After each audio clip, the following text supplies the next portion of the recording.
রাজধানীর পূর্ব বাড্ডার একটি বাসা থেকে ৬৫টি শক্তিশালী হাতবোমা উদ্ধার করেছে র্যাব।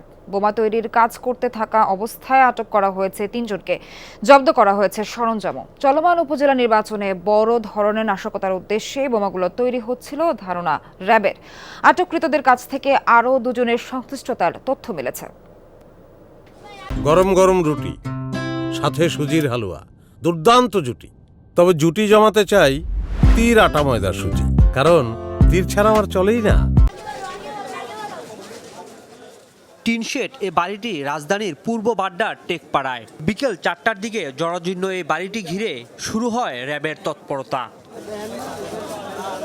কঠোর নিরাপত্তায় ঘিরে ফেলা হয় আশেপাশের এলাকা। প্রায় ৭ ঘন্টা ধরে চলে অভিযান। ঘটনাস্থলে ব্রিফিংয়ে র্যাব জানায় ৬৫টি শক্তিশালী বোমা ও বোমা তৈরির সরঞ্জাম উদ্ধার হয়েছে। রাতেই সেগুলো গাজীপুরে পাঠানোর কথা ছিল। বিস্ফোরক তৈরিরত অবস্থায় আটক করা হয় ৩ জনকে। গোয়েন্দা তথ্যের ভিত্তিতে তারা অভিযান পরিচালনা করে এবং এই অভিযানের প্রেক্ষিতে তারা হাতে নাতে বোমা তৈরি অবস্থায় ৩ জনকে গ্রেফতার করতে সক্ষম হয়। একই সাথে এই স্থান থেকে ৬৫টি প্রস্তুতকৃত গ্রেনেড সদৃশ যে বোমা এবং বোমা তৈরির বিপুল সরঞ্জাম সহ তাদেরকে গ্রেফতার করতে সক্ষম হয়। র্যাব আরও জানায়, জঙ্গিদের কাট আউট সিস্টেমে কাজ করত এই চক্র। সজীবের কাছ থেকে বোমা নিয়ে মাসুম দেশের বিভিন্ন জায়গায় বিক্রি করত।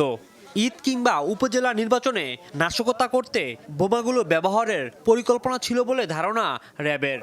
এই বোমা কোথায় ব্যবহার হবে একেবারে সুনির্দিষ্টভাবে তারা বলতে পারেনি। তবে আমরা ধারণা করছি সামনের দিকে অনেকগুলো ইভেন্ট আছে, উপজেলা নির্বাচন, সামনে ঈদ সহ অন্যান্য যে বড় সারা দেশে যে ধরনের ইভেন্টগুলি রয়েছে সেই ধরনের ইভেন্ট কেন্দ্রিক যে কোনো নাশকতায়ও এটি ব্যবহার হওয়ার সম্ভাবনা হয়তো থাকলেও থাকতে পারে। সজীব ও মাসুমকে ধরার চেষ্টা চলছে বলে জানায় র্যাব। খতিয়ে দেখা হচ্ছে বাড়ির মালিকের সংশ্লিষ্টতাও। এদের বিরুদ্ধে যে আইনানুগ ব্যবস্থা সেটি গ্রহণ করবে এবং আদালতে রাজীব আহমেদ, যমুনা নিউজ, ঢাকা। আরো বেশি বিপজ্জনক হয় তাহলে আমরা